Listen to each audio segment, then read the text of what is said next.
Hello, everyone. Let me know if you can hear me because I am actually using a new mic right now. So if you can hear me, let me know in the comments below.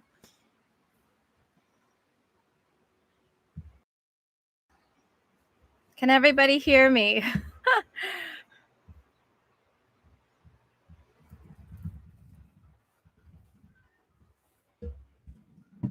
Let me make sure I have this up.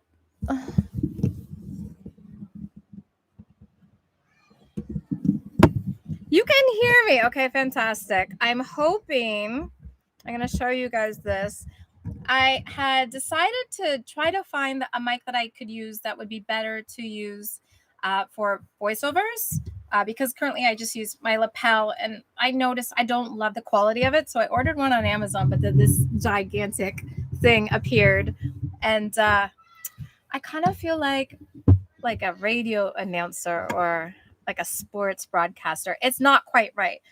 It's nice for here, but actually when I travel, I'm not going to be able to use it at all. So we'll see how it goes.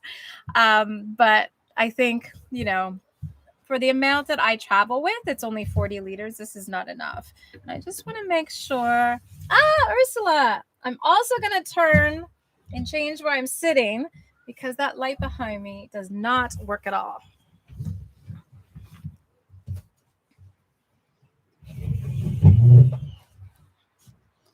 Whew. All right. I think we're in a better position. Yeah, here we go. Keith, you just landed back in Dallas from Las Vegas 45 minutes ago. Wow. I have heard nightmare things about flying from Las Vegas right now. Yeah. Let me just, I'm at my sister's house. So just trying to get organized. Woo. All right, guys. I feel like this is better. Maybe not as scenic, but at least you can see me. All right. So, Ursula, welcome from Denver. Guys, Ursula is one of my Patreon members and has been so helpful with, helping me start to think about some of the other contents. Even though I'm in Canada and I'm not planning on going back to Ecuador until like late October, early November, I've already started kind of planning, and really a lot of the videos that we do take a lot of planning. So it's been great to get kind of some feedback from that as things are opening up. Reweb, hi from Florida. Shane and Tanya, yes, it's much better, no glare. Not much of a view, but what can you do? I'm out on my sister's deck. She lives in just outside Halifax, Nova Scotia, which is the capital, in this beautiful area. And in her backyard, it backs onto what was the former CN rail trail, and they've turned it into a walking, running path. And actually, the whole rail goes across Canada, and I believe is the longest trail in the world, longest consecutive trail, because, Canada's big. Justin, hi from Ontario, eh? Hey, nice to see you. Kevin Jemison, yeah, clear and TSA pre-check helps. So if you're Canadian, I have a Nexus. And so my travel in the last month, I've done a lot of it. I'm just kind of getting over that now.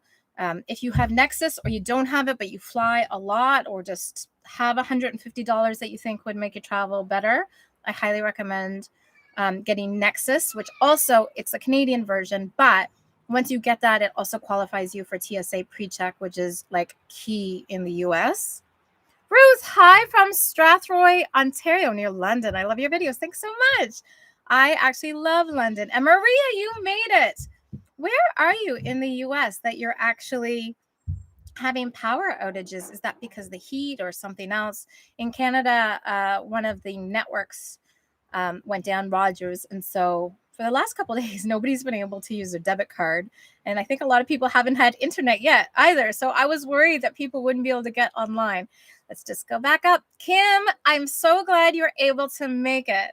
You're in Toronto. I don't know if this is your first live or not, but happy to chat about Canadian things as well. Shane and Tanya are Canadian. They have a YouTube channel if you don't follow them, but I know you want Canadian specific advice. And so they would be a really great resource because they have settled in alone and would do more banking than I do. But I will also share with you my banking approach. And then Johnny, so nice to see you guys. And DK from New Jersey. There's so many people here. I wasn't really sure with a summer afternoon if people would make it. I want to show you the mug that my sister, well, the kids, my two nephews got. So Auntie Corn, like a regular aunt, but more awesome. So I do have wine in this because I've been with these kids for 2 days. I love them. But like being an aunt, and when you just come home every so often, it's not that you can just sit and watch them play. They actually want to play with you. All right, Jeff from Nashville. This is awesome. I'm so glad to see all of you guys. I'm drinking wine, and it's my sister's boxed wine, and it's on ice, and it's amazing. So I do have a cutoff for this because the kids do need to eat dinner. So I have about an hour and a half. And actually, a lot of things that I wanted to chat about today because I have a number of things that are going on. So, number one, I'm not sure if Rhonda was able to make it, but Rhonda is my newest Patreon member. Oh, Pedro, buenas tardes. So Rhonda is my newest Patreon member, and some of you don't know this, but I do also have a Patreon program. So that is a separate community that I have where I share a lot of tips that don't belong in videos. So for example, in Cuenca, there's a pharmacy that is subsidized. So a lot of the things that I can get, if I need to go to a pharmacy, I go there because you get it a lot cheaper. And it's for everyone. Anyone can go. Travelers can go. You don't have to be Ecuadorian, and you're not taking from Ecuadorians by going to this pharmacy. But there's a lot of little tips and tricks. If I go somewhere, a restaurant that I think is great, but I'm not going to make another video because I don't have other things, or maybe the video won't come out until later. I share all of those things there. And then also, I really try to be there for my patrons all the time. So anytime people have questions or things, they can message me. And that is a great way to reach me because I've got an app on my phone. So when I don't know the answer, I usually ask Andreas. And actually, I almost run everything by Andreas anyway. But it's not crucial to be a Patreon member, but it does help. And so I looked at you in Ecuador. Where are you from? Wilfredo, I'm Canadian. I'm actually Irish Italian. I thought I was Latina at one point, but no, just boring European. I'm really trying to make this channel sustainable. And so, as you know, I have a writer an editor that is in Indonesia. I pay him fairly. It actually pays for his whole family, and the extra money that he makes from it, he has community projects that he's working on. So he's in the process of building a library for his community in Indonesia. And then also I have Andreas, who helps so much. I know a lot of you guys credit me with knowing so much about Ecuador, and I do now, but only because of Andreas. That's because I have the ability to work with a guide who's there to teach me, and he basically takes me on the tours that he offers. And so but I pay him fairly. So he's a friend. I don't take advantage of that. And so I am currently losing money on on YouTube, but it's so fulfilling. But I always like to let people know because people think, oh, your channel is so great. You know, you must be making so much money. If you look at my last Cuenca Huecas video, I made $35 on that video. So over 5,000 views. It takes a lot. It takes a lot to actually be able to sustain YouTube. And so Patreon is one of those things. I'm going to talk about a couple of other things that are coming up that I'm looking at. How do I provide more value to people? How do I make it sustainable that I can share things that I love, but also provide value to people where they feel like they're getting something in return? So those are some of the things that I'm working on. The other thing that I did was in June, I was traveling or working every single day. So I've been home for a week. I'm starting to decompress. But that was really about reaching out to contacts for destinations that I had already worked with to see if they were interested in working with me on sponsored videos. And so that has been a really interesting process. My Mississauga video just came out 2 weeks ago, and it is now at, I think, 36,000. And what was interesting about that was My first day, I kind of really struggled because there are a lot of like hot restaurants in Mississauga, which is a suburb just outside of Toronto. And then I thought, well, why don't I just go to the places that I want to go to? Why don't I go to the Wakas? Why don't I go to like the family owned spots? And so I said to Mississauga Tourism, and they didn't tell me where to go, but I said, I'm just going to go to the small independent places. And they said, of course, that's why we brought you in. Like, that's your thing. That's what we want you to do. So I'm really excited about this movement forward, that I'm really focusing on small businesses, families, people that need help serving, either traditional food from where they're from, or, sometimes it's some kind of fusion, because they are immigrants that have come here, or indigenous chefs.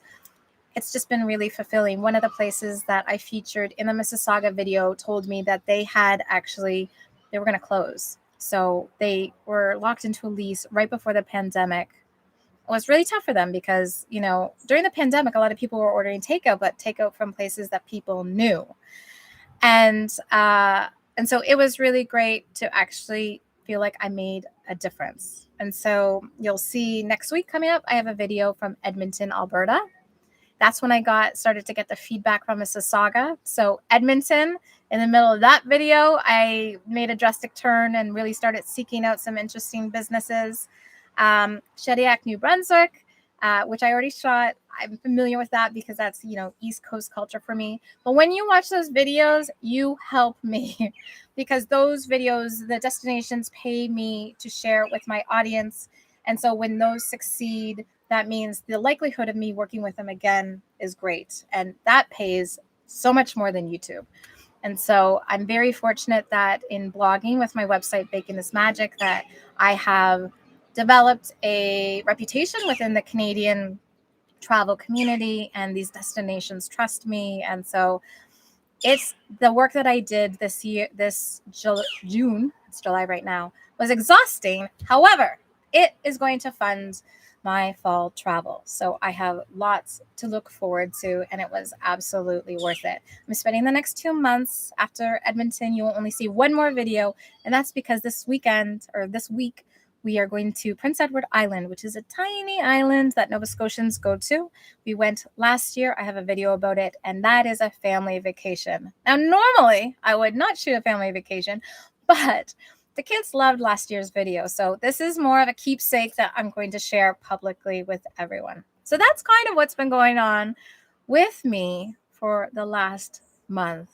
I'm taking things a little bit easier. I'm trying not to be on social media so much, and just recharging, because working on YouTube twice a week, even though I don't edit the videos, still takes about 50 to 60 hours a week of my time. And I'm trying to work on my website. And so I love, and I get so energized by meeting all these businesses and sharing these cool things. Like the video that I just shared of the Amazon driving from Cuenca to Walaquiza. I watched that again, and I was so excited because we had so much fun on that road trip. But I shot enough video for the whole summer. So leaving Ecuador was definitely a push. But it was important for me to be able to share with you, to continue to share Ecuador videos as I take a little bit of a break. So yes, Ursula. Yeah, I definitely need family time and me time. I have 2 nephews, which we'll see in the video coming up about PEI. They are 3 and 5. And so, you only get that once. And so my family is so important to me, and I don't I don't live here. They're so supportive of what I do. And so I really want to be present while I'm here. So putting my phone away more. When I go on this trip, so that it will be from the 13th to the 18th, you will see videos. I'm not responding to any comments until I get back. So please continue to comment, because those comments keep me going and combat like the weird Mike Tyson style ones. But if you don't get a response from me, it's just because I've decided I'm not bringing my laptop. I'm going to be in this moment for this family vacation. I haven't done that in 12 years. So this is a big step for me. When you're self-employed, especially in a creative field, like you always feel like you have to be online and present, but I don't want to do that.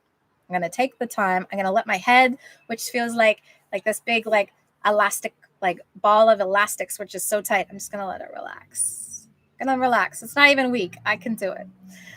And so that I think I actually covered some of the things that I wanted to talk to you about. Oh, Pedro, I know you have a question about YouTube memberships. So I am going to look at that when I get back. So I know some people with Patreon, basically, it's just like a community where I can share things off to the side. So you just go on the platform, you get an email when I post, and I try to post several times a week. Sometimes I post videos that didn't make it on here. So, for example, in Edmonton, I share a story about my very first Latin American food. And how when I got to Mexico, it was from El Salvador, and when I got to Mexico, I didn't know why I couldn't find it because I wasn't Mexican. And so when some people say to me like, "I want to have this" or "I want to have that," I understand why everybody thinks like Mexican food is like all of Latin America, even though it's so different now. So no one should ever feel embarrassed for that because I once thought that too. But so on Patreon, I share things like that. I share outtakes. I had a really tough time actually when I first got to Canada, and I just didn't have the energy to. It didn't belong as a YouTube video, but I actually shot a video for patrons there.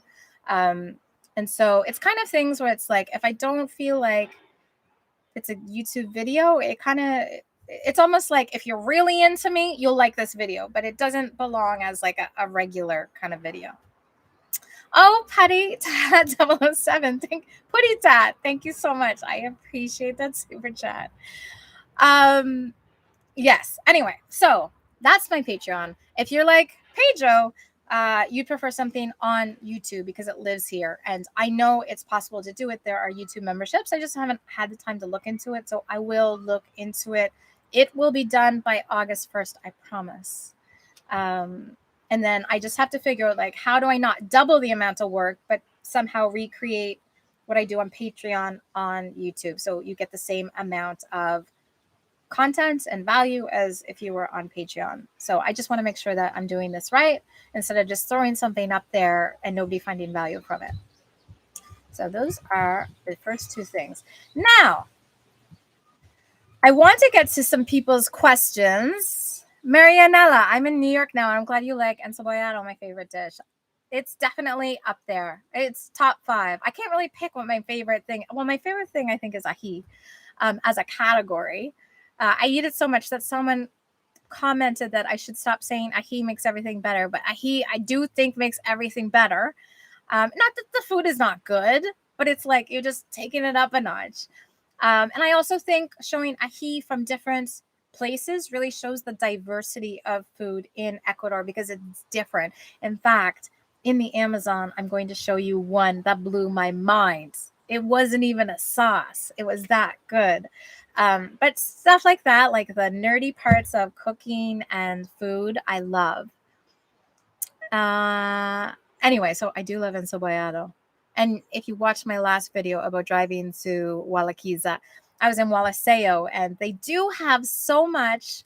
They have so much encebollado there, and people are eating it that I feel like, should I try it? I've heard in Cuenca that they don't use albacore tuna; they use catfish, and it also breaks my rule of not eating seafood when I'm not on the coast. So we'll see. Oh, Swim Mom 42, hello from Chicago. Hello to you too. Ursula, I agree. I do need some family time. So I'm going to answer a couple questions that people sent in advance, and then also I will get to some of your questions. So if you have some questions, just leave it there, and I will go back and forth. One of the first questions I thought was really good from Pedro, and he said, we're from the U.S. East Coast. I'm from the East Coast of Canada.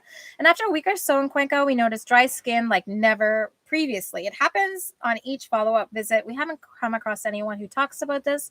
Do you have any experience with this? If so, other than using Dove soap, do you or Andreas know a better long-term solution for this? So, yes, I have dry skin too. So I naturally have dry skin. I'm like constantly moisturizing. I also have eczema, which is like you get it from weather changes. And so I often get it in like my elbows or in my knees when I was 16. I got it on my forehead. That was horrible. And so it's the altitude. So there's two things. It's dry air, but you're also in the altitude. There's nothing you can do other than when you're in that kind of altitude, you do need to drink twice as much water as you normally would. So I actually drink like 3 liters of water in Ecuador a day. Normally, I think I drink 8 glasses, which is 2 liters. And so I'm doing like 1.5. I'm always thirsty. If you ever meet Andreas, he will tell you I'm either complaining that I'm thirsty or I've got to go to the bathroom. It's like an ongoing thing for me, but that's one thing that I found really helped. The other thing is you just really need to moisturize. So when I went to, before I left, I went to a dermatologist. So wait, oh yeah, it's on the side. You might notice in my videos, I had a mole. I actually got that removed. That cost me $40.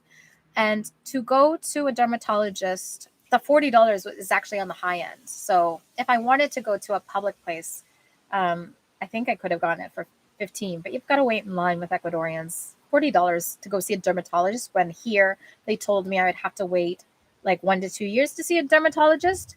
Wasn't worth it. So I went for a mole check because I spent so much time in the sun. And then also she gave me some suggestions for things that I should use. This is the brand that she recommends. It's called Umbrella. This one is small because it's like ultra sheer, thin kind of. But Andreas actually uses one which is more like a tub. And I think we paid $13 for it. So definitely a deal. Some people complain about getting prescriptions or sunscreen or things in Ecuador. And I would say the pharmacies all cost different prices. So you do have to look around a little bit, but you'll probably pay between $11 to $13 for like 50 plus. And you need to wear 50 plus because the radiation there is intense. So unless you want to look like a bag of leather by the time you're 50, or like after 5 years of being there, you have to wear a hat, you have to wear sunscreen all the time. It's really, really intense. And so she actually showed me how, like in Canada, say this is like your epidermis. This is how far like UV goes in Canada, but because you're on the equator, it's like it goes deep down, like the chance of getting wrinkles and sunspots. And even like I can see I've got some sunspots here. And that's from Ecuador, the times that I didn't wear a hat, or times where I take my hat off to start filming and then I forget to put it back on. So you really do have to take care of your skin. The good thing is there's something for everyone, but you do need to see a dermatologist because the stuff that she suggested for me was specifically for me because I have sensitive skin, really dry skin. But this umbrella stuff is really good and it's cheap. And actually, I think I talked about this maybe in a community post, but you can get lots of really great like North American stuff. So I use La Roche-Posay, which is French, and it was cheaper. It's actually cheaper there. So you'll find that a lot of, I don't know why skincare brands are cheaper there or equal. It was cheaper than Canada, but I don't think as cheap as the US, but maybe by $1 or $2. So Justin is coming to Ecuador in October for 6 months. Yeah. Do you know the best way to get the 90-day tourist visa extension? So I did that. I think there are several visa, what are they called? Like facilitator companies that will do that for free. It's so easy. You basically go, we did it. I could have done it by myself. I was with Andreas, but we did it.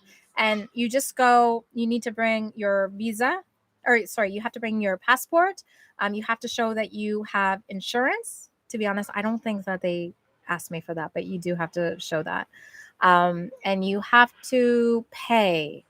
And they'll tell you, there's always the bank. And I think it's the blue bank. I can't remember what it's called now, but you just pay, and it's $100 and I want to say $43 or $44 to extend it. It can all be easily done in a day. This is the easiest visa thing you can do. So for example, if you're in Cuenca, there are some that will just do it for free. So if you look up like Ecuador visa, some of them will advertise. And I think the reason they do that is so people who often extend are eventually looking to stay long term. So they feel like if they do a great job doing that, then maybe you'll stay with them for the other bigger visa, whichever one you pursue. But if you have to do it yourself, it's like and you speak Spanish. It's very easy to do. And even if you don't speak Spanish, like when you show up, they kind of know. It's like, they'll see. People figure things, they figure things out. Like if you're about to go, you have to go on your 91st day. So you can't go when you arrive. You have to wait for your visa to expire. So some places will give you a bit of a leeway. So if it's, say, the 91st day is on a Saturday or Sunday, I think they'll give you, up to a week. But what happens is those 90 days are attached to the day you arrived. So when I got my visa extension, I got it in December, but then I came home for Christmas. So I came home for Christmas for a month, but that visa ticks. It's not like the original 90 days where you can it stops and starts depending on whether you're in the country. So mine kept ticking, and then I only had 2 months left after that. So then I had to get the digital nomad visa, which I promise video is coming for that. But anyway, Justin, yes, it's easy to do. Marianella, I'm with you. He does make everything better. Thank you. I'm thinking of making a t-shirt that says that. And thanks for explaining every place that you know in Ecuador. I love Ecuador, and my goal really is to just show how diverse the country is. Even if you're not interested in the Amazon, I would love for you to watch this Amazon series. It is short. I think it's maybe 5 or 7 videos. And the reason it's short is because we had just planned to kind of do like a light tour where we went in to see the different towns and explored some of the food. So we weren't planning on doing any kind of crazy like tour where you go in and you see stuff at night that's creepy. And that was because I was starting to feel a little bit tired towards the end. And I don't want to do things. I'm not going to fake it for the camera. So sometimes like going out in the middle of like the jungle and at night and seeing like spiders that can kill you, that's not always interesting to me. So I was like, let us do that when we come back. However, this year has been really rainy.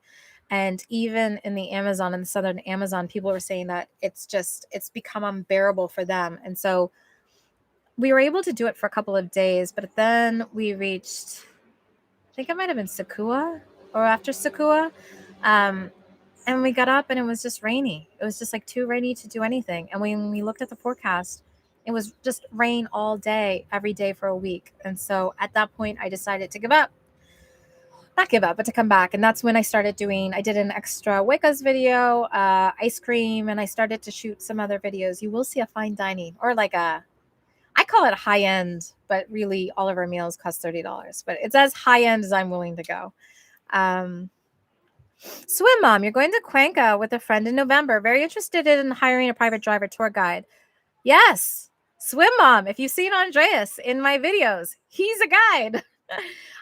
In the description for all of my videos is Andreas's contact information. If you do not have WhatsApp, if you're planning on coming to Ecuador, the number one thing you need to do is get WhatsApp.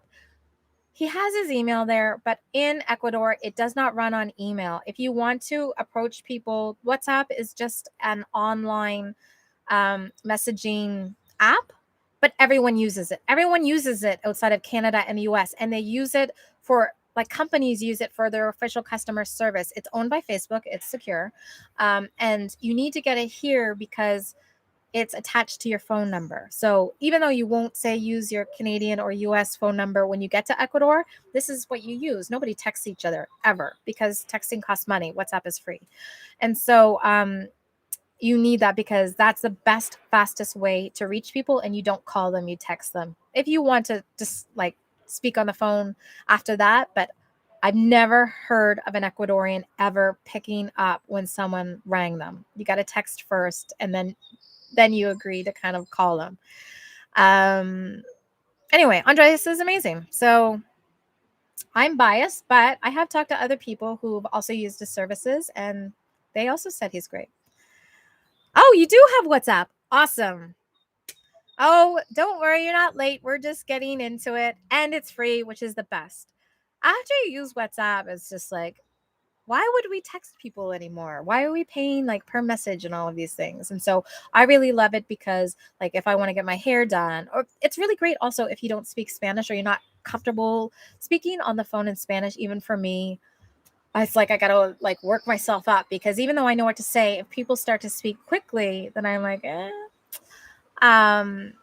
So it's great because people right, it's just clear. Like even dermatology, like everything, you'll notice this little green symbol. So it's the best for everything. Yes, look for Andreas's WhatsApp. If you don't find it, just leave me a comment. It's in every single one though, and tell him I sent you so he knows to respond right away. I told people, I'm like, don't leave people hanging after I like recommend you. Pedro has another question. This was actually a really great one. So he says, when in Cuenca, we've tried different laundry services and we did it ourselves. After 3 washes, a pair of underwear showed wear and tear of the equivalent of 20 washes in the US. So if you're thinking of living in the Andes for long term, do I have any best practices? Andreas said, yes. You have to buy the most expensive. He said to do it yourself because if you go to a laundry service, like they just throw it in with everyone. So unless you have someone good that you know, but also if you don't want to get your own laundry, you should give them. You got to trust someone, but you should give them the soap, and don't buy the cheapest soap. He said they like in their house, they use the most expensive soap. So he just said soap in Ecuador isn't great. So that is what is happening. And then also some laundromats are better than others. It's hard to know. I just don't travel with anything nice because you can also lose laundry if you go to the laundromat. So I travel in dresses and I'm prepared to lose any of them. But Pedro, buy good soap. Maybe bring some good soap. I know you wanted to know dryers and things like that, but Andreas says if you just start with the soap because the dryers and stuff they don't matter. But if you buy a place and you need some dryer like appliance recommendations, he can help you with that. All right, let's see what else. All right. Actually, since everyone is here and we're talking about Andreas, I do want to share something with you guys because, as I said, I've been trying to let my brain relax, and that's because I'm always kind of, checking things, trying to respond to you guys quickly, uh, editing photos, videos, all of these things. And so, when I was on a plane this month, I didn't use the plane Wi-Fi. I just sat there and thought about things. Oh, this is one of my nephews right here. Hi, Sawyer. Um, so one of the things I actually decided was Andreas has been getting a number of requests for Day of the Dead, and he felt really bad because he couldn't do them because I am coming back for Day of the Dead, and we wanted to shoot a video and kind of share what's happening because I think festivities this year will be a little bit bigger. And so I feel bad that he has to say no to people. And I didn't really want that to happen because this is his livelihood and I'm only in Ecuador some of the time. And so he shouldn't have to constantly say no to people. And so I've decided to, even though I've booked him for a tour. Oh, these are both my cousins or my nephews. That's Sawyer and Maxim. I've decided that I'm going to open it up. So I've suggested to Andreas that he host a group tour. And it will be similar to what we did last year. We went to the Wood Oven Bakery. That's one of the last traditional ones in the neighborhood where they have the traditional bread. And then we went to the market and picked out all of the herbs to make the colada morada. And then we made it and we also decorated the bread. And then there were some festivities. This year will be a little bit bigger. And so I am still going to be a paying customer. However, I've asked him to look into what it would be like if, I don't know, we had like a small group, like 5 to 10 people. And he is looking at maybe we could also do that in Cuenca in the morning, teaching you about all of the different symbols and things like that. And then maybe in the afternoon, potentially going to one of the communities in the area and sharing with you what that looks like. And so I've been to the cemetery in Cuenca twice where they do it, and it's interesting. But he said he thinks it could potentially be interesting if we organize something outside of Cuenca as well. So I'm not getting any money for this. And what I'm going to do is I'm going to put my email in the comments here. And I'm just going to send me, if you are interested, just send me an email to say, I'm interested. So it's Angelina@gmail.com. Don't forget the Y. And then what we'll do is for everyone that is interested, we will provide details on what the cost would be and what the itinerary would be. So you can decide if you want to go. So Day of the Dead 2023 is, I can't believe I don't know this. Oh, yeah, November 2nd. It's every year. It's November 2nd. And so I don't take any of the money because I don't, for me, it's like I don't want to be a YouTuber who takes money for doing these things. So the money goes to the guide, Andreas, a driver, if we potentially have a driver, to go to the community. And then when we go to the markets, it will go to, the woman who shows us and explains to us all of the different herbs and how to make it. There's a woman that I worked with last year. She spends so much time. She was really, really lovely. And so in that situation, we bought things from her because she was taking her time to help us. But this time, Andreas will figure out some way to pay her or something, because we would be taking up her time of working with other customers. So for me, it's also important that everybody we work with gets something out of it, including the people at the market. So he is working on that. If you're interested, let me know. And we will probably work those details out. I would love to do it by the end of August. But if you're interested, let me know. We'll start from there. Maybe nobody's interested in doing this. I think it's personally really interesting because it's not Day of the Dead in Ecuador. It's Day of the Deceased. So it's not Dia de los Muertos. It's Dia de los Difuntos. And it's not the same as Mexico. But I think it's just as interesting. And even within Ecuador, it's very different. So in the indigenous communities, like if you go up to Otavalo, it's very different than, say, Cuenca, which is mostly like a Catholic stronghold.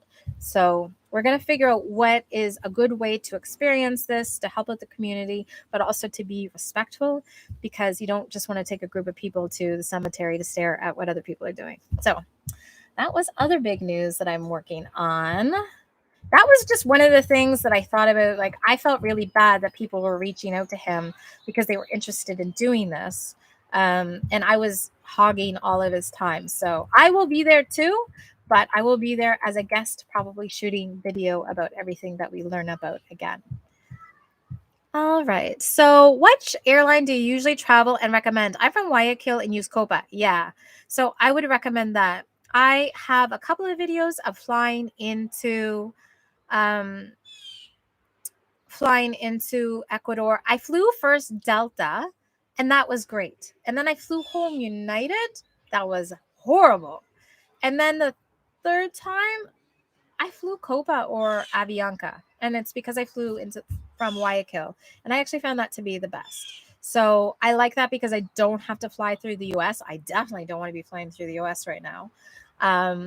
But I will be coming from I will be coming from Miami or Puerto Rico when I come back to Ecuador. So I don't know what I'll fly, but probably even Miami, Puerto Rico, I'll probably do like Panama or Colombia to Guayaquil. But I will fly into Guayaquil just because it's easier than flying into Quito for me. And then the great thing about it is I can go to Playas as soon as I arrive. So a little bit of beach time.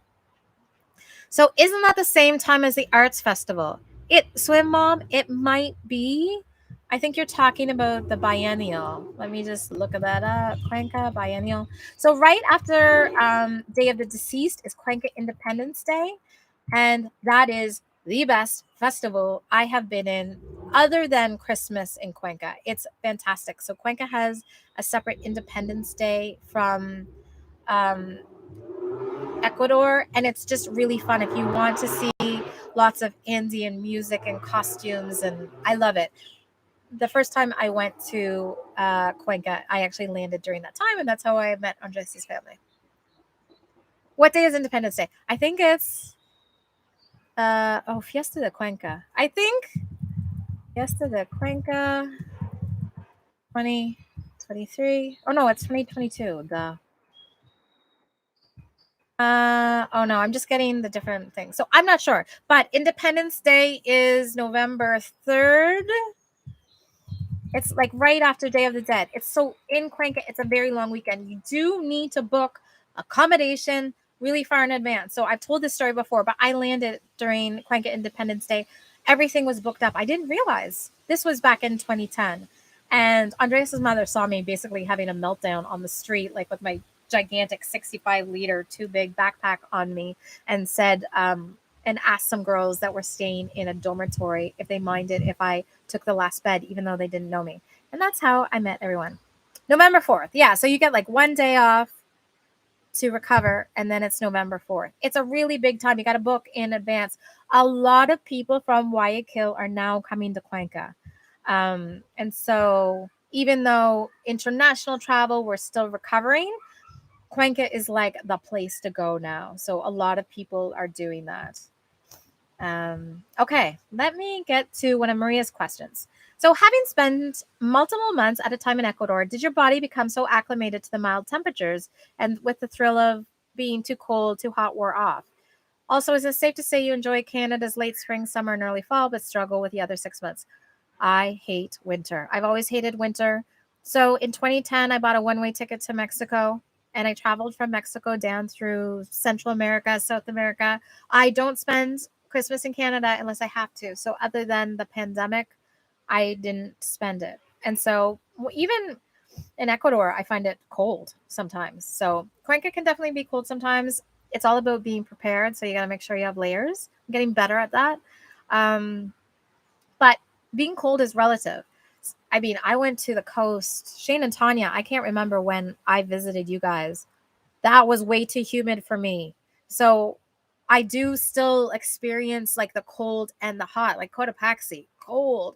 I've been very cold and very hot in Ecuador. Um, yeah, Ecuador is like this tiny country that compacts like all of the world into just like one tiny country. It's not that tiny. Like I think I've talked about this in some of my videos, but every 100 meters is a microclimate. So you're always in something different. And it's not just like there's a rainforest. There's like, I don't know, 36 kinds of different kinds of rainforest, and there's a mountain forest, and there's so many different kinds of forests. Like the diversity in Ecuador is incredible, but it's also why you need a guide, because you will not notice unless someone tells you. So I constantly have Andreas sharing these things with me because he knows I care about them. So yeah, I was in alone a couple of months ago. And so Shane and Tanya, I think you guys wrote that you were cold right now. But a couple months ago, I was dying. Talk about eczema. Like I had like broken out in heat rashes because it was so humid. So even along the coast, you can still get like, well, if you're used to it being so hot all the time, you're gonna be cold. And then also before the pandemic, I was in Cuba, based in Havana for 2 years. And so it's hot there all the time. It's the Caribbean. So I really got used to really hot weather. And so any kind of cold really bothered me.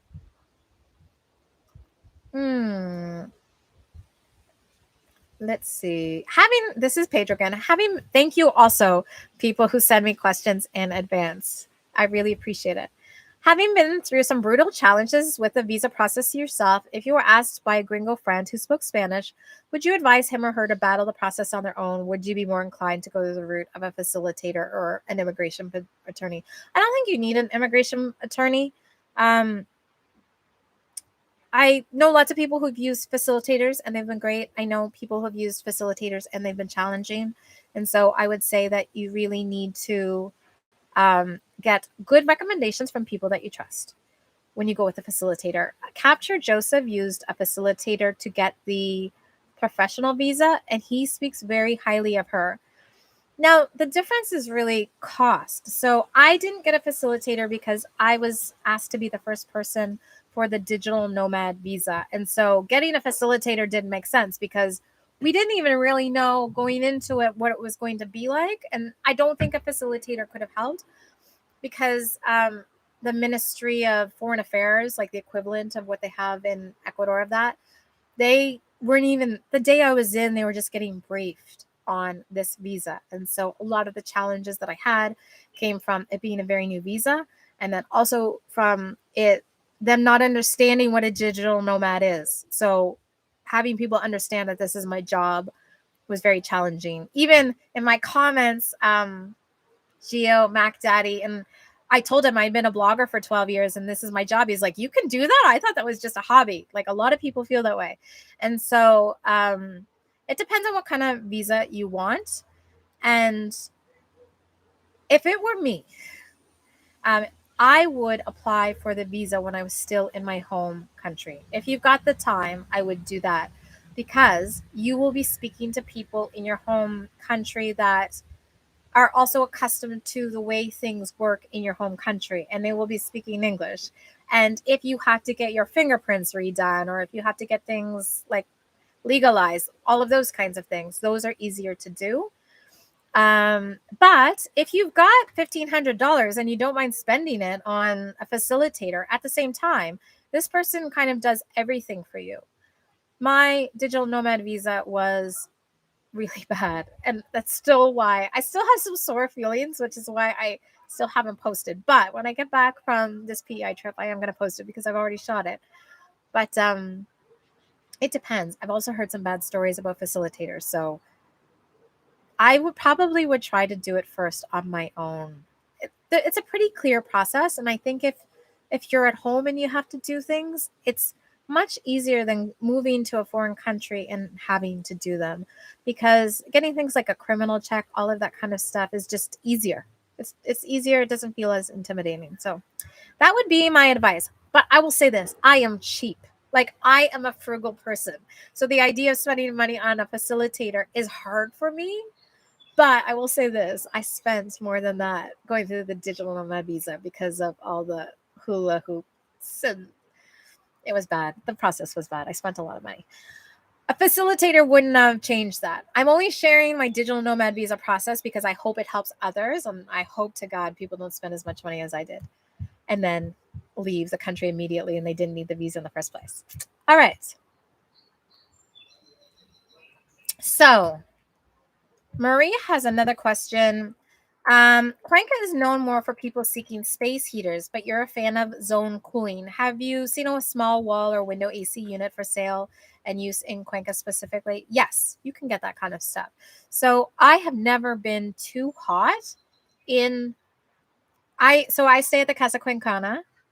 Ursula, thank you so much. I really appreciate your support there. You're always so kind to me. Um, I stay at the Casa Cuencana, which is a colonial house. And so the colonial homes are meant to be kept cool.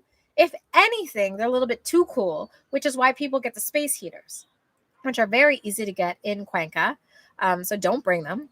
But in terms of cooling, like getting a fan or getting like an air conditioner, if you're looking at coming to Cuenca, I mean, there's Corral, there's a bunch of stuff. Yes, you can get that. Now, the cost of like an in window AC, I don't know, but they also have people who have heat pumps and stuff. Like, I've stayed in lots of places that have AC units, like tons of them. So don't worry about that. You can find it, but if you're planning on coming for a specific amount of time, just find out in advance if they have it, where it is, do they have extra fans? Again, I mean, I was in Cuenca during the hottest months, but still wasn't too hot. Shane and Tanya, even I don't know if they have. Oh, Marianella, yes. So you can leave a super chat. I actually don't know how to do it. I think it's at the bottom of the screen. There might be something that says super chat by share. I'm really bad at this, to be honest, but it would be much appreciated. Shane and Tanya, I don't think they're on the coast and alone. I don't think you guys have an AC unit. I think you have fans, but the way that your house is built, I think, is just cool. But let me know. Leave a note in the comments there.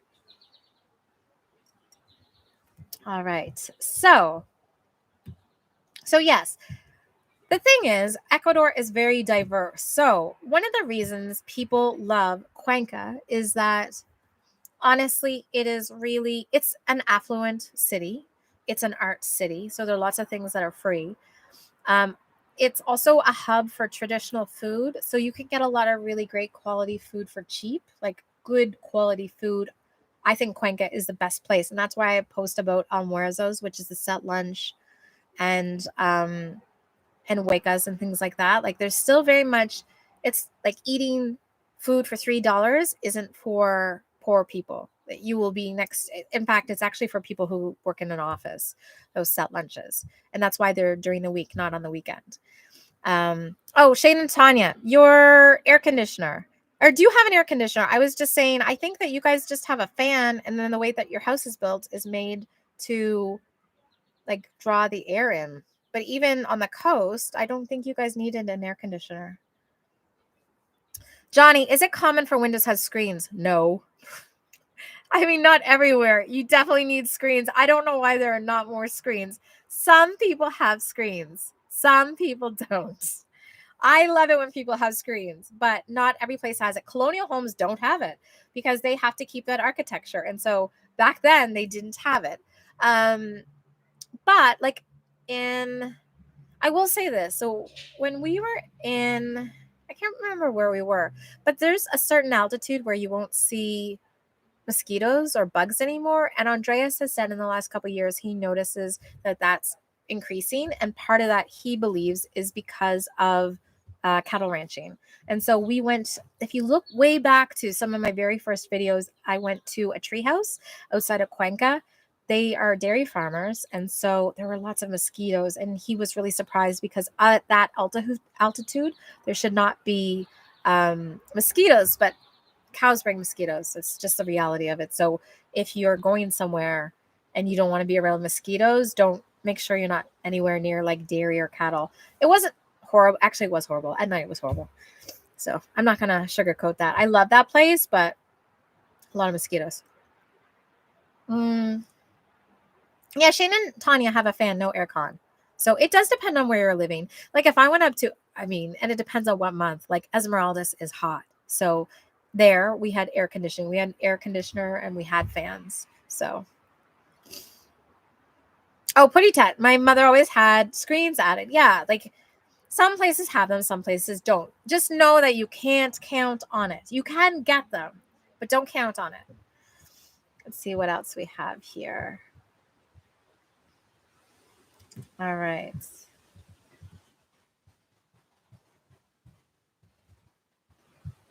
I've got some funny questions from Pedro.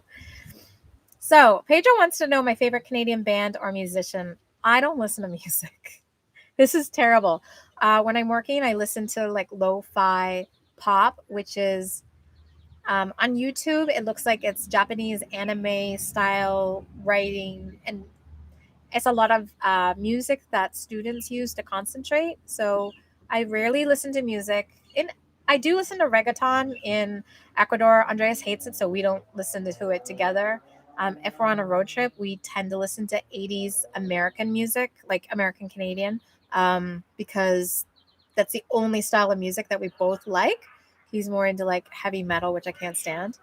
I don't have a favorite Rush song, and I couldn't even name one. I almost looked it up, but I had to laugh because I don't know. I don't know Rush, and I also don't like the Bare Naked Ladies. Favorite Alanis Morissette song? I would say look up Too Hot when it wasn't Alanis Morissette, but just Alanis. So that's where we are there on my. I'm very proud to be Canadian, but I'm one of the, like when I was based in Cuba, I just listened to what my friends listened to, which was like Cuban reggaeton. Mm. All right, we are at the end of the questions. Does anyone else have any other questions for me? This is like the fastest I've ever gone through the questions.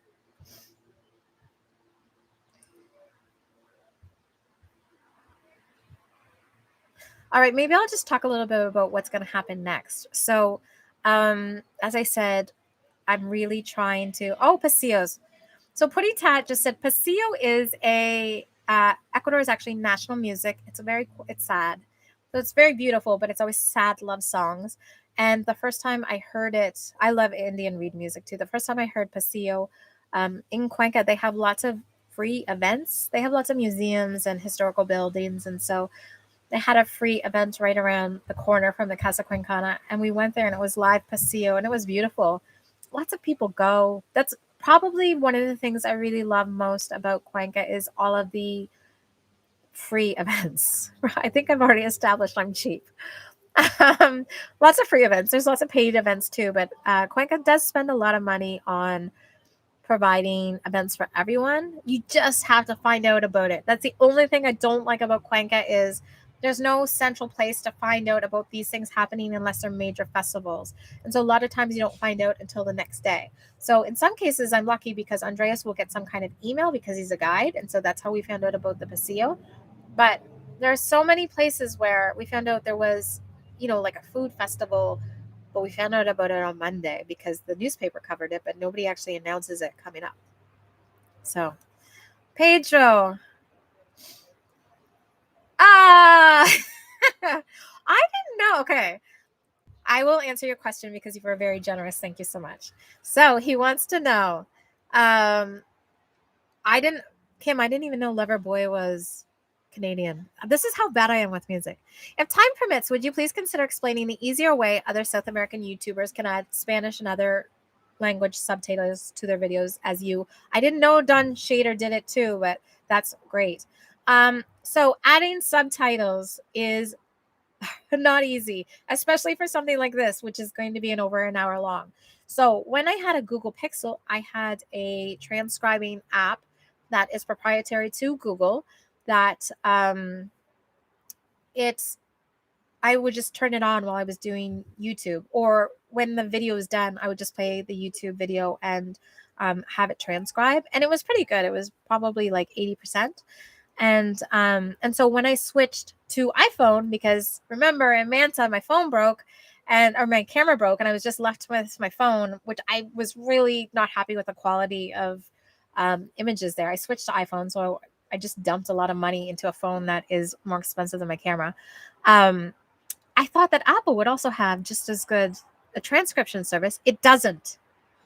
So this app that Google has is like it's just them. And it's not open source. They're not sharing it. And every other transcription service is not great. However, I did find one.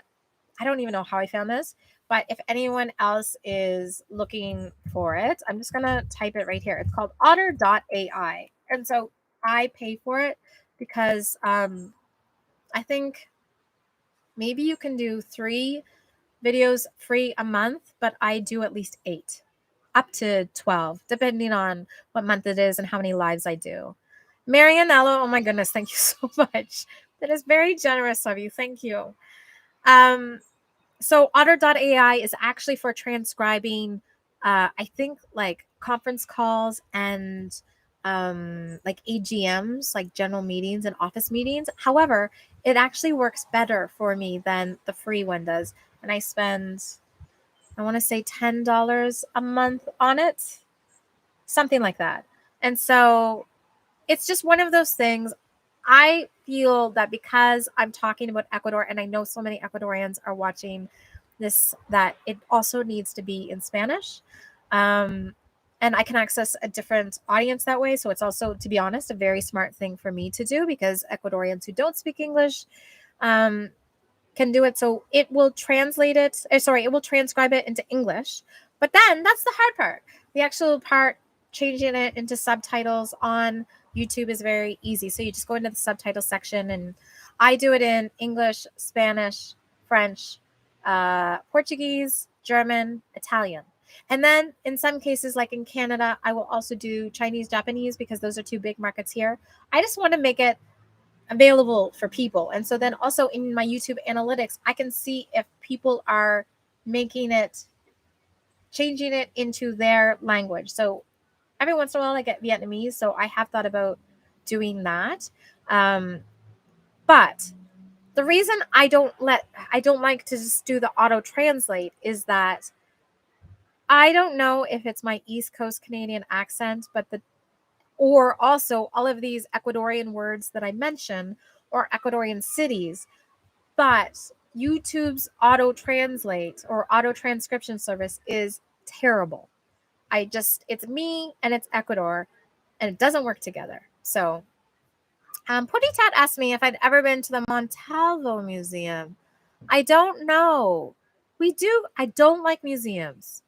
Andreas does make me go, and there are a lot of free ones, so he usually starts there. I don't know why I don't like museums. I was even in Greece a couple weeks ago, and we had to go to a museum, and they told me it was going to be 2 hours. I said, no, I will be there for an hour. That's it. I really feel like culture is in the streets, and it's in the food, and it's in the people. The way that I learn is not standing looking at really old things. And so I do like in Ecuador and other places where you have ruins, and so you can be out in nature, but being inside looking at stuff, it's not me. But I have been to quite a few museums in Cuenca, especially if it rains, like, and it's free. A lot of the I think all of the public museums are free in Cuenca. Oh, it's in Ambato, a tiny one. I haven't been to Ambato. So I have been to Ambato. I spent the afternoon there during Carnival. It was really busy. I had the worst yapping gachos I've ever had. And so I realized I needed to come back home, research where to eat yapping gachos, and then go back. So towards the end of the Ecuador trip, because I had been shooting so much in a row, I was starting to become a bit tired. And as I said, I don't want to fake it. And so as soon as I feel like I don't have energy to shoot a video, I won't do one that day. And we had planned to shoot a lot. We were going to go to Ambato, Riobamba. We were going to do more of the Central Andes, and we just cut it. And I stayed in Cuenca so that I could stay in one place the whole time. I was just getting really tired of going to different places every so often. And I knew that I was coming back to Canada in June and having this crazy month of travel, that to be able to do that properly, I had to cut back on some travel. But the nice thing I know is now that I've got the nomad visa, like I can come in and out as much as I want for 2 years. So that part is really great. So if you have suggestions for Ambato, please let me know, because Andreas also doesn't know where to eat yapingachos. We were both shocked at how bad it was. But I'm just going to say it was also during Carnival. So maybe the reason it was so bad was they were just pumping out food and we got some bad food. All right, let's talk about what's happening next. I think what's my next place to fly to? So, I am staying here until August 27th, and then I'm flying to Indonesia. So, I've talked about Witty, my editor, several times, and I found him. I was very lucky to find him. I found him on Fiverr.com, and he was a TV producer and lost his job during the pandemic, like so many people. And he just thought, why don't I get a shot on Fiverr? Because he has to pay for his family. He's got 2 kids, a wife, his mom. And I found him, and we started working together. And I always knew that I didn't want to edit the videos myself. I had done it for over a year, but my editing skills are not great. And even though I was getting better, I was like, do I want to aspire to be an editor? Is that where I contribute to the world? And it's not.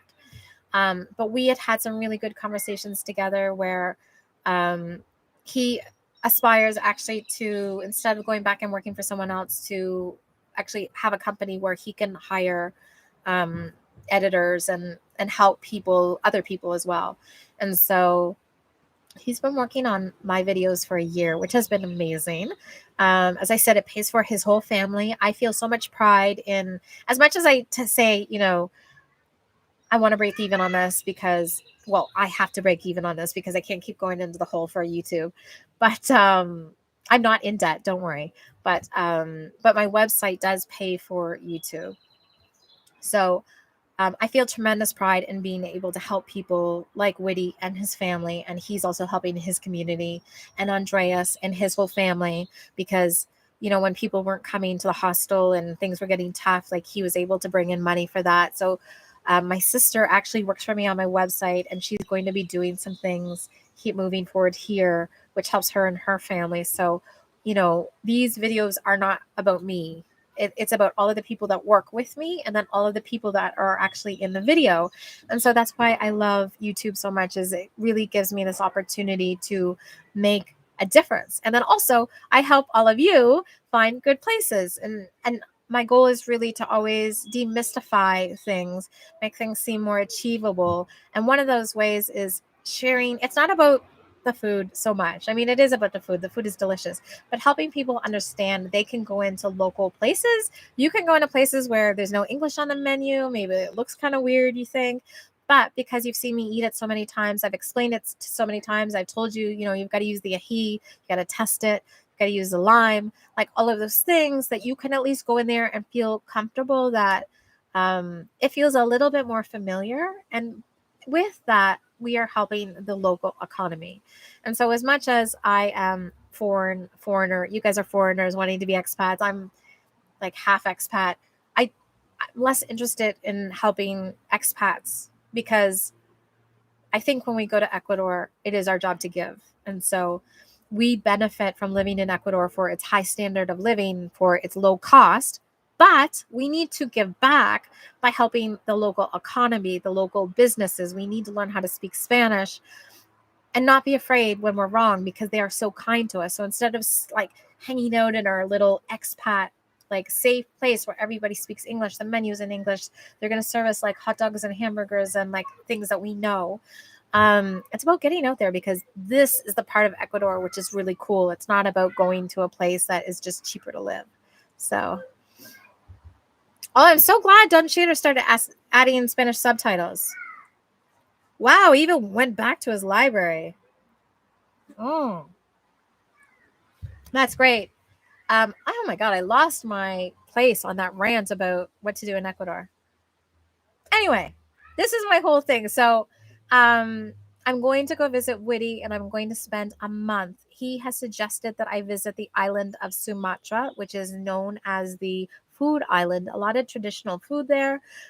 Interesting community in that there will be like a heavy Muslim population. Some of it is very conservative, some of it is not. So where he is not. But I think it's going to be really, really interesting. And so he's going to help me with people on the ground who can also explain the food to me and the customs, because this will be the first time in a long time that I've spent a significant amount of time somewhere where they don't speak English and I don't speak the language or read the language. And it's not like a Roman language. So I don't, like in Italy, I can get by and I study French in school.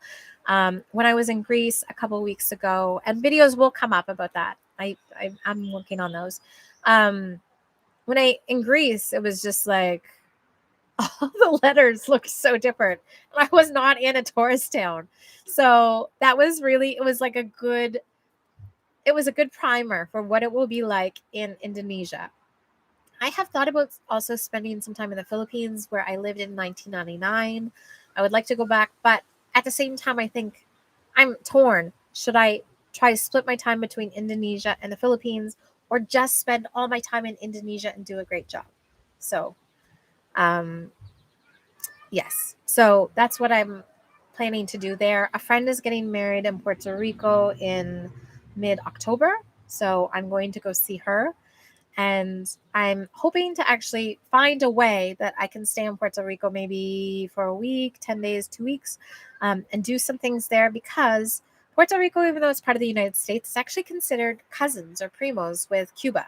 And so the culture there is similar, but I feel like Puerto Rico, a lot of people know, I think it's San Juan. I think that's the capital.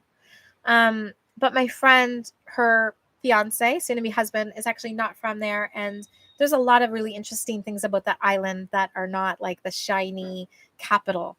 So I'm actually interested in maybe seeing how I can get out and do some of those things. And then I do have a time limit because we've got Dia de los Difuntos and Cuenca Independence Day. I'm definitely not visiting. I'm missing those.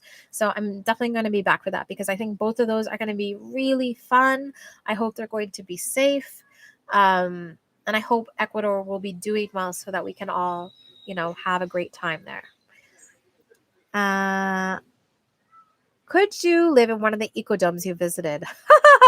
Asking me because I'm so in love with those domes. No, I could not. If you look at my Nova Scotia content, I did stay at a dome in Nova Scotia, actually 20 minutes from where I live, and they had a bathroom inside. And so that was probably the most livable one. And it was also because it was made for Canadian winters, it was the most stable. So I think actually in Ecuador, if I wanted to have a tiny house, I would build a tiny house. I think the domes, the way that they're built, I don't know how, they're very expensive. Number one, they're brought over from Norway. and other countries. Although there is a Venezuelan carpenter that I talk to sometimes, and he is building them. But I don't think they would last long term. So I guess it depends on how long you want to live in one. Um, I personally couldn't do it. Couldn't do it. I need some space. The treehouse that I stayed in just outside Cuenca, I think it was my fourth or fifth video. I could probably live in that one, but not there with all those cows. Too many mosquitoes. Oh, Pedro, so glad that you agree. I think the hardest thing for some people when they move to Cuenca is that there's so much English and there's so many English things going on, and that expat community is so welcoming. But some people will say there are too many expats there. I don't spend time with any of them. Not that I don't want to. It's just we are so busy. And so every once in a while, like I'll have coffee with someone. But also during this time, I was very careful during the pandemic because I travel so much. I didn't want to be that person that spread it everywhere.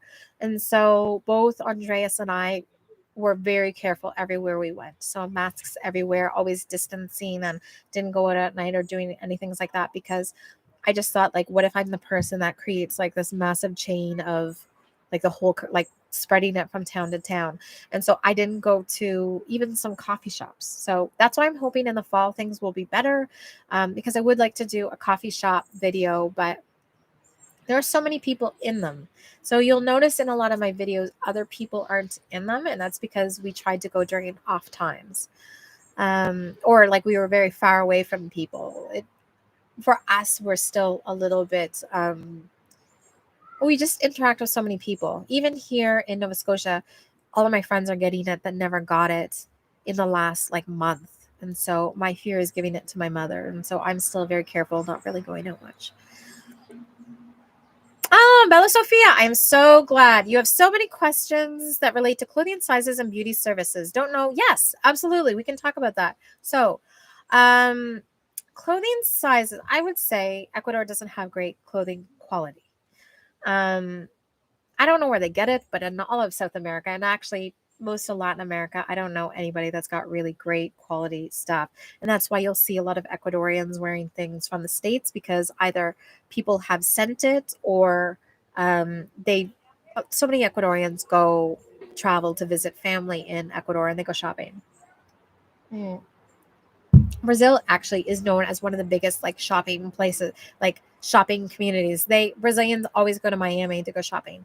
That said, they are starting to get much better like outdoor adventure clothing, like quality clothing like that, sneakers, those kinds of things. But I would say, on the coast and stuff, you can get like cotton dresses and they're pretty and things. But if you're looking for really good quality clothing, it's okay. It's not great. I would say if you have things that you love, bring them. Ecuadorians are short, just like me. I'm 5 feet tall. Women, there are tall Ecuadorians. It is rare. I feel like I'm 5 feet tall and I can kind of fit into everything. I'm a size 8.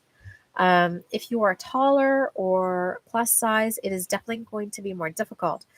Beauty services, very easy. So you can see right now, I don't have any eyelashes. But when I am there, I do get them. A full set of eyelashes is $40 in Cuenca, I think. Nails are $8. Start at $8 for gel. Latinas are very concerned about their beauty. So you want extensions, hair, it's all at very reasonable prices. Lots of plastic surgery, dermatologists, all that kind of stuff. In Cuenca, they are known for dental. A lot of people come down and get things done. I would just say, don't just go to anyone. If you're going to get any work done, I would definitely get recommendations. So that's all I would say about that. But Botox, whatever you want. Like in Ecuador, some people say developing countries and things like that. And definitely in Ecuador, there is I don't like to say developing country because there are things that they don't have, but Ecuadorians are educated. A lot of them worked in the US. There's a lot of English. There are a lot of very poor Ecuadorians that live on less than $1 a day. So even though it has this big middle class, some of the protests and the Paro that went on, that is because there are still people who live less than $1 a day. And unfortunately, um, it kind of got to a point where we really do need to start thinking about, indigenous people and farmers. And as much as it seems impossible to freeze the price of gas, like we do need to protect the most vulnerable. And I don't think they were doing that well. And so finally people had it. 2019, they had a Paro. It was also difficult and they achieved some things. And although I don't agree with a lot of the things that were happening, I think people just, because of the pandemic and everything else, I think people reached the breaking point and they just decided if their life was going to be terrible, so were other people's. And so I really hope this is the start. For me, I think it showed Lasso that he really does need to form some partnerships and agreements with people. And so he will have to make concessions. And I think that's for the good of the least fortunate in Ecuador. Anyway, so that's like my political discussion. Yeah, Shane and Tanya. Yeah, she can get a mani for $5. Haircuts $5.50. Yeah, like you can get stuff done for me. I'm getting my hair colored and things. Now Cuenca is a little bit more expensive because it is a city where it's a wealthy city. So it's known as the snobby city. People are very well dressed and you do not wear flip-flops outside. Those are your shoes for the beach or inside the house. But you can get everything. And to be honest, I do go to the coast and get a lot of those things done because it is cheaper to do it there. But it's because so many women do it. Everyone gets their nails done. Everybody gets their eyelashes done, their hair done. What about custom made clothing, the fabric? Ecuador is not known for it. I don't know anywhere, to be honest, in South America that is known for it. Of course, you could get it done. You'll pay for it. But it's not like when you go to Southeast Asia, like you can go to Vietnam and get a suit made or a dress made or something like that. I do not count on buying clothing in Ecuador. There is a big underground, like people do kind of sell clothing, and actually in stores, some stores they will sell clothing from the US. So you need to know a little bit, Kim. Honestly, I would say bring clothes, and then it's hard. I mean, everything is possible. Custom made clothing is possible, but it's not like they're known for fabric. I've never seen anyone in any province ever talk about that. Shoes, yes, but they have great leather shoes, great leather products, but clothing, no. Pony tat, 6 feet to 6'2". Yeah, not typical, but it does exist. Mostly, yeah. Sometimes in Ecuador, it's hard to know someone's Ecuadorian. There's so many times I've seen tall women. I'm like, where are they from? But they're actually Ecuadorian. And then in Zaruma, which is a town that I featured, that is a mining town, had a lot of gold. A lot of Europeans went there, a lot of people from California. And so the Zarumeños are actually blonde. Like a lot of people are blonde there. Oh, okay. 5'10". Yes. Bring your clothes. Or I would say this, you are very close to Colombia where, the women are tall. So I would say when you do need to go shopping, fly into Bogota or Medellin and you can go shopping there and 5'10" won't be a problem at all.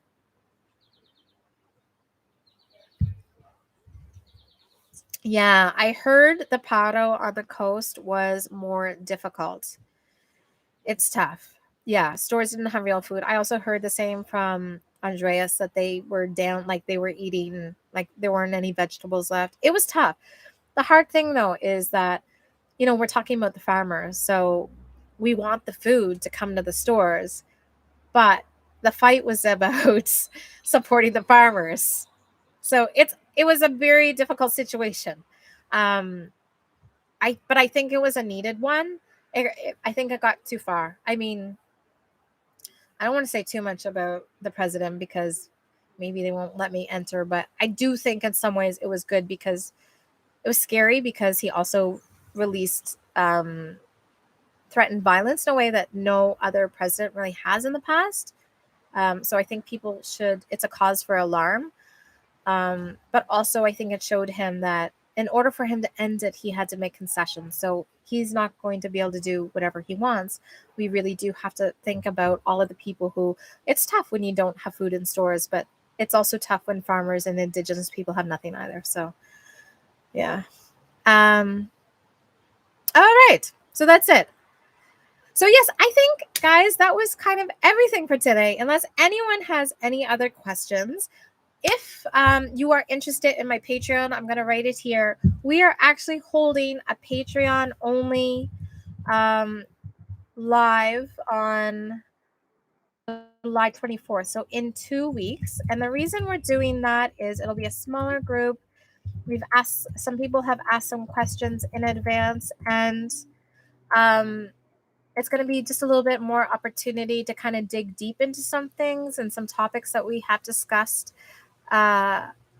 So we're going to do that, and I'm going to make it available for every level. So right now the entry level is $5, and that is to access to all of the posts. And so I do make sure that the $5 level gets several posts a week.